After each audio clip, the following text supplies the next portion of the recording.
અંકલેશ્વર પાસેના national highway ઉપર મોટાલી ગામના પાટિયા પાસે ભરૂચ તરફ જતા ટ્રકના ચાલકે કાબુ ગુમાવતા ડિવાઈડર કૂદી અંકલેશ્વર તરફના રોડ ઉપર આવી જતા એક ટ્રક સાથે ભટકાતા ટ્રક ચાલકનું સારવાર દરમિયાન મોત નીપજ્યું હતું, જ્યારે આ અકસ્માત સર્જનાર ટ્રકને પણ ઈજા પહોંચતા સારવાર હેઠળ ખસેડવામાં આવ્યો હતો।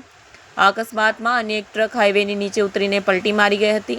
મધ્યપ્રદેશના 29 વર્ષીય ટ્રક ચાલક રાજેશ ગંગા સાહુ ટ્રકમાં દહેજથી ઈંટ બનાવવા માટેની રાખ ભરીને સુરત જઈ રહ્યા હતા।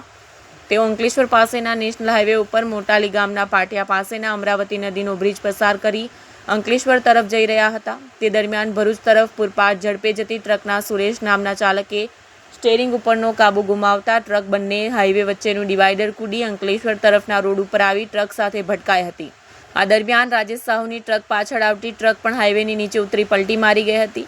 આ અકસ્માતની જાણ થતાં બી ડિવિઝન પોલીસનો કાફલો દોડી આવ્યો હતો અને ગંભીર રીતે ઇજાગ્રસ્ત ટ્રક ચાલક રાજેશ સાહુને સારવાર માટે ભરૂચની સિવિલ હોસ્પિટલ ખાતે ખસેડવામાં આવ્યો હતો, જ્યાં તેનું સારવાર દરમિયાન મોત નીપજ્યું હતું। આ અકસ્માતમાં ડિવાઈડર કૂદીને આવેલા ટ્રક ચાલકને પણ ઇજાઓ પહોંચતા સારવાર હેઠળ ખસેડવામાં આવ્યો હતો। બી ડિવિઝન પોલીસે ગુનો નોંધી વધુ તપાસ હાથ ધરી છે।